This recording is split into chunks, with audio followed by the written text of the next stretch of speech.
making sure the vlog's going. Hey y'all, it's your girl, your favorite newlywed wife who might need to worry, and her handsome husband Chris. And we're here today after church, coming at y'all. I'm trying to figure out where to set this. Do it like this. Leaving Impact, we just pulled out of the parking lot, and the message today was A1 sauce. Okay, fire, hot message. Right now we're in a series that's called Ships, and it's about relationships and dating, but it talks about more than just like the romantic aspect.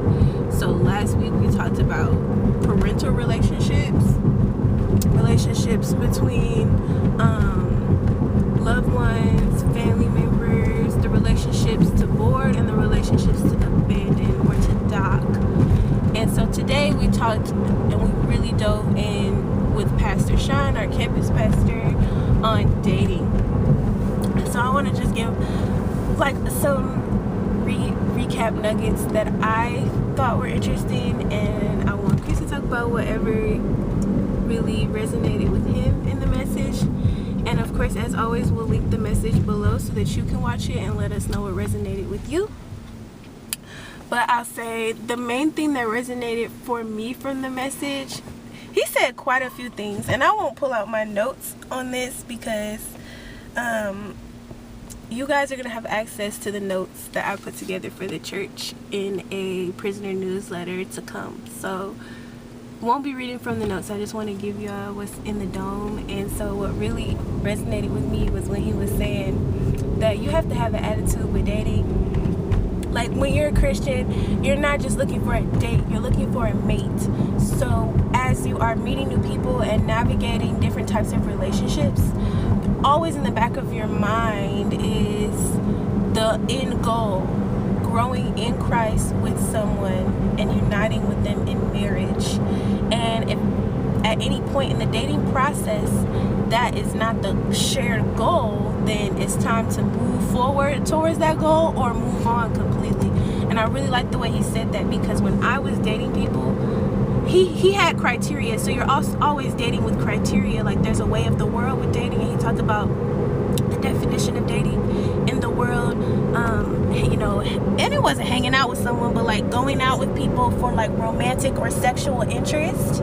Whereas Christian dating is seeking a mate with specific criteria.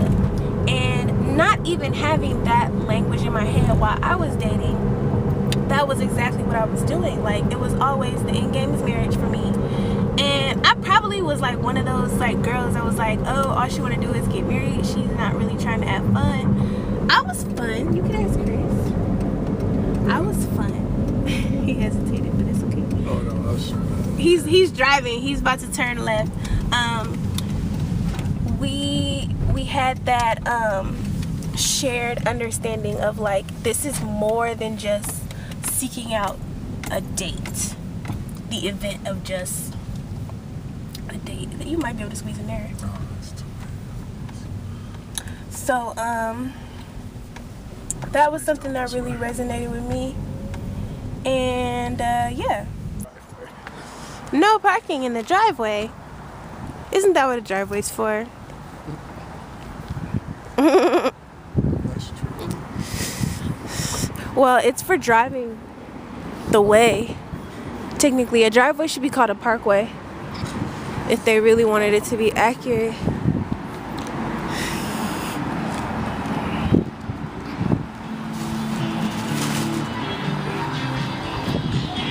Thank you.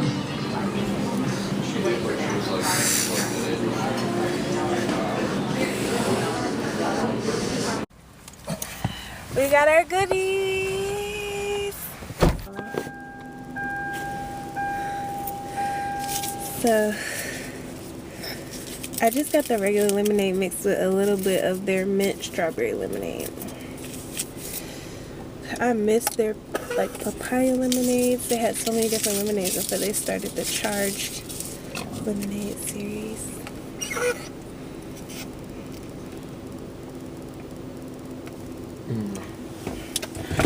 Okay, I'm gonna take my jacket off so that I can be mobile.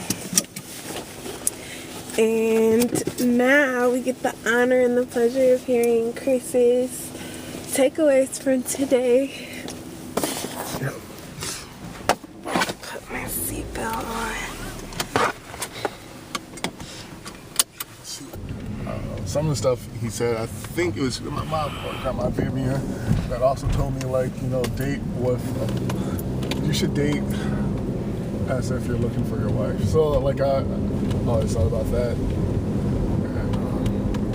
And it's kind of how, like, I somewhat dated for a long time, and then, like, a little bit, like, in my late teens, early 20s, I stopped, and then I was like, all right, let me go back. So, but yeah. Very, very similar to what Pastor described as his, like, dating path or his navigating towards. Right, you navigate towards someone like you. Like, for me, I always did, like I said, kind of like that, you know, you look for someone that, like, okay, can I see myself with this person, like, for the rest of my life, kind of. Well, not like, I mean, like I said, you don't do it for everybody, obviously, but yeah. What do you mean you don't do it for everybody? Obviously. Like, not everyone is going to be the person for you to marry. So, like, you go dating, like, with that aspect, but you don't. I don't know. It's kind of like, it sounds weird for a guy to say that, but like I wasn't looking like, oh, I'm gonna date this girl because she's going to be my wife. I kind of dated her, and then like, as you get to know each other, then it's kind of like, can I see myself with this person or not? And then, like, obviously life happens and people break up and stuff, and, like, or you realize, like, you know, that's not the person who I should be with or I'm meant to be with, stuff like that. Camera's still on me. Do you want me to add more or something? Or? Yeah, I mean, I really liked where you were going with that, so I just wanted to leave space in case you wanted to expand on it, like, because I think that's something that, like, is different for women versus men. Like, I think as women, like, we are trained to, like, as soon as, like, okay, if you're attracted to someone, literally the first thought you have is, like, could this be my husband? It's all, maybe that's just me because of, like, I was raised in the church, but it's like knowing that the end goal that you're taught as a woman is marriage. That's not the end goal, but, like, knowing that that's one of the goals in life that we're striving towards. When we meet people, when we have a crush, we can't help but think they're the prince on the white horse kind of thing. Whereas it sounds like as a man, you meet someone, you're able to identify that they're attractive, but you still separate them from the potential of being a wife. Yeah, that's interesting to me. And it might be a maturity thing, or it could be gendered, or who knows what it is, but, like, that's a different thought process than what I grew up with. Yeah. I mean, I can't speak on all men, though. I can only speak for myself. But, true. And I can't speak for all women. I can only speak for women who have a shared experience as me. So, not all women look at every single guy and think that that's their future husband. I'm not saying that. I'm just think that as a woman, we're more accustomed to, like, have that thought pattern, like, go to that place while, like, not even during the dating phase. I'm saying, like, ooh, he look good. Could he be my husband? Like, that literally, that's where the thought patterns go. So, it's interesting to hear that. And I'm not saying, like, one is better than the other. I think it's quite healthy to not assume that every single person could be your potential life partner. But it's also quite healthy to be able to take yourself there in order to make an educated decision about if they could be. Now, whether that should be in the first moments you see them, I don't think that's healthy. So, like, there's a lot of different nuances when it comes to, like, the thought process of, like, meeting somebody and when you even, like, get there in your mind, let alone have the conversation with them. So yeah, is there anything else that resonated deeply with you in the message today?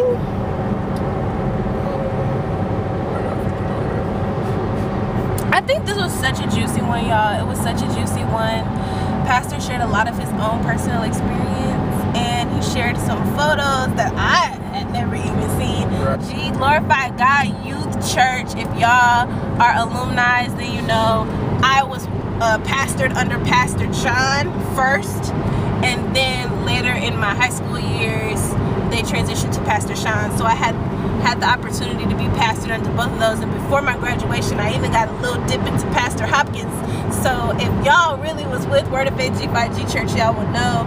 But Pastor Sean spoke to that, like to the fact that like as a youth pastor, he spoke to his youth pastor times, and how, so this is another point I'm trying to like carry myself into, but how he heard God tell him to go to ministry school, but it wasn't until he set out, and this was a year before he went, but when he did set out to attend, that is when he met Pastor Kiana, who had just completed ministry school. So he kind of alluded to this, and it wasn't like he made the wrong start not starting earlier, but like, could he have met her sooner had he started sooner? Because they was at the same church, and I know that church has a ministry school, so if they was both there, they could have been in the same class had he went when he initially heard God a year ago. That just popped into my head. But regardless, the point he was making was, when he decided to follow God and go to ministry school, that is when he met somebody with that shared purpose. Not saying that you have to go to ministry school to meet your spouse, but whatever it is that God is telling you to do, when you take that step towards it, that is when you open the door towards whatever God has for you while you're on that mission, you know? So for me, I mean, I did go to ministry school, but like, I went to ministry school in Seattle. I don't think that, I mean, I can't say whether that had anything to do with me like finding my husband, but everyone in my ministry school was. It could be. I mean, like, still might, like, it still helped develop you. That was in Washington State, though. You weren't even there. Because I was going to go out there. Oh, true. That's another point. Chris was planning to spend some time in Washington before we even knew each other existed. And this was back when I lived there. And so, like, and there's a lot of things that, like, I can see, like, Chris and I pulling to each other, but, like, what Pastor was saying when it came to criteria and like making sure that you're following God in your individual purpose. And you're right, me going to ministry school wasn't my individual purpose. So if I wasn't following my individual purpose, who knows if I would have been in a place to even be open to Chris. So yeah.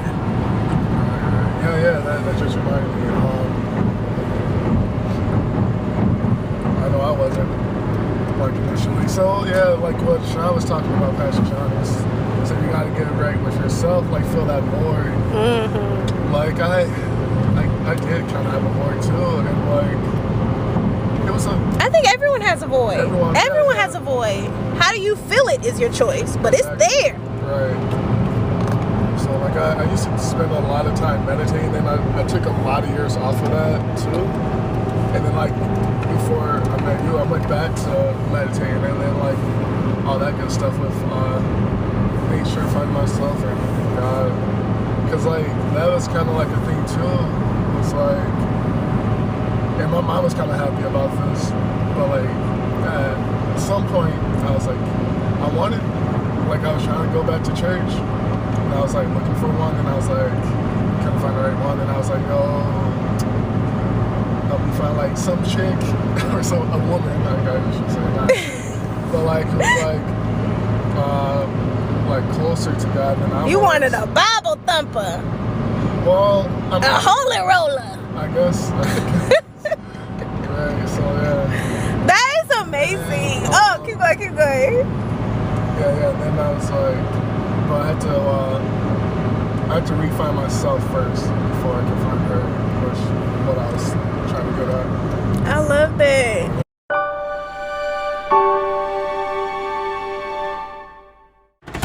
So